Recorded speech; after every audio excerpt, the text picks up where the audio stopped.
But then you hear it. I know Sin took it a little bit differently than I did, but I really do love the song. I think Amy Winehouse killed it. She totally did it justice, and Nas was right there with her. I think they meshed very well.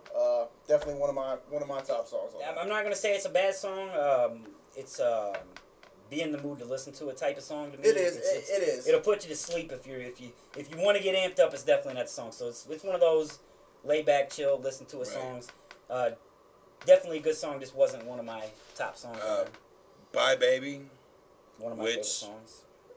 Coming into this, I heard a lot of people say he ethered Khalees, which I don't think he did. I think he just put everything out on the line, what happened in the relationship, kind of his point of view. I mean, we all know there's always two sides to a story.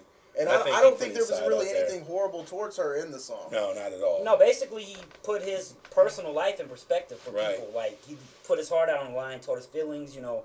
I mean, the song's called Bye Baby. It's not called Fuck You, bitch. Right. I don't think he really, said anything too harsh, but, the thing with relationships and breakups is there's always going to be something that you feel that might hurt the other person, and the good thing about it is he wasn't scared to say, I think I'm going to really say put how it I out feel. there. No. I mean, from a personal perspective, it'd be the best song. It was good for him to do that because there was lots of rumors. You know how hip hop is, how pop culture is nowadays with the media, the which internet. everybody.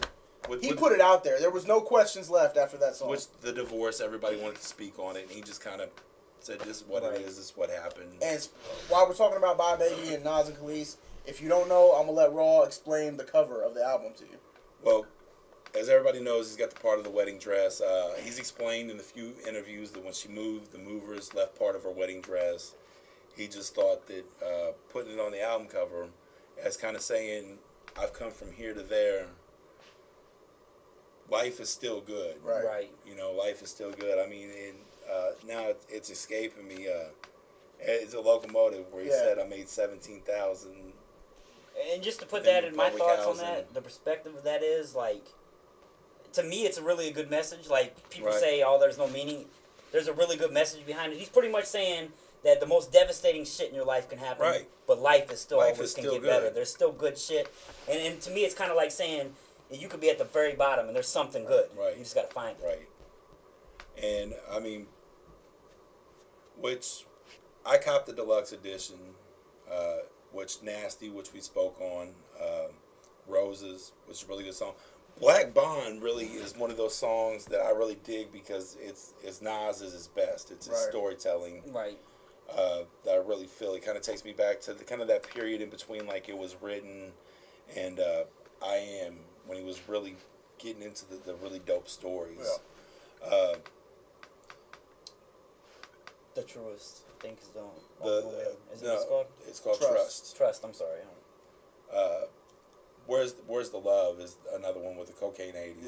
Is on the deluxe edition. Real dope song.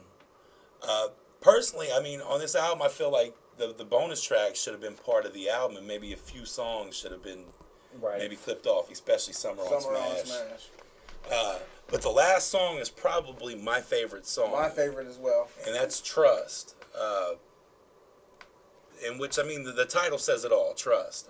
The third verse, once again, I mean, I think it... I don't know if he's just saving the best for last. Saving the best for last, but I mean, he just totally puts it all in perspective for the song title, everything. It's definitely self-explanatory after you hear it. You know, explaining, being in the position he's in as an artist and kind of seeing how he saw things as a young man not having any money to where he's at now. He needs friends he can trust, the label he can trust, the woman he can trust. Right, and I've actually not got a chance to check that song out as deep as I have the rest of the album. But you know, personally, if I gave it a rating on a scale of a 10, I would give it a strong 7.5. Which to me is really, there's very few albums that I would ever give a 10. And I think 7.5. This definitely isn't his best project. I like it. I know a lot of people like the Untitled project. I liked it, but I don't think I liked it as much as everyone else. I think so much hype got put into that title, it lost a lot of momentum for me. Hip Hop is Dead. had its moments for me, but it also had its really bad moments too. Well, to touch on that, if I had to give it a rating out of 10, I'd give it an 8, 8.5, somewhere in between there, just because everybody goes back to Illmatic automatically. And then, you know, he had dope albums leading up, and they say, you know, that you had the JB before he kind of fell off in people's eyes, and then he came back with Stillmatic, which I was super impressed with. But then after Stillmatic, I almost feel like that he kind of started, like, he made really good albums, and Streets Disciple and God's Son and The End and Hip Hop Is Dead. All of those have really dope songs on them, liked them a lot, but I feel like I was always underwhelmed. I always expected so much, and I was underwhelmed. And I feel like I tried not to expect so much with this, but even though I anticipated it so much, and I was, besides Summer on Smash, what we keep saying, I was really impressed with this album. In which, I mean, in a lot of genres, you'll hear this said. Like, with me and Nas, Illmatic holds a special place to me, always will. It Was Written also holds a special place for me. I hold those works almost separate from everything else he's done because to me, I feel it's unfair to compare everything he does because if I did that, he would probably always come up short. Exactly. And that's not a knock on Nas. I mean, it's just like the timing and everything that went into those albums were so perfect, it would be hard to duplicate. And I wouldn't want him to duplicate those albums either because then that's when we would go back and compare. Right. But to me, I feel like this is the strongest thing I've heard him do since Stillmatic, which that's what I'm saying. I like God's Son a lot. But I probably like this album a little bit better. Like I said, strong 7.5. I think everyone should check it out. I give it an 8 out of 10. And just to quickly go over why Summer on Smash, we're gonna beat that into the ground because, like I said, it should be taken off. It should have been. If it would have been taken off the album, I'd probably have a different look. I know why he did it. I just wish he wouldn't have. Maybe in the future there'll be future pressings. Like I don't know if you remember with Stillmatic, there was Braveheart Party, which was on the original song that got taken pressing, off. got taken off. Let me say this real quick. One of the most cohesive albums as the date, you know, as of late from Nas. Disappointments is one thing we talked about the sequences. I actually feel like the last half of the album could have went first. The first part of the album could have went last without that one song in there. I just feel like it could have been mingled in a little bit better. Right. Yeah. Something could have been done about that. My favorite songs were actually Stay, Bye Baby, Accident Murder, Nasty, and You Wouldn't Understand. And the biggest downfall of why I can't give the album a classic rating or a 9 even is the fact that I did not find a track on there that just really, really hit me.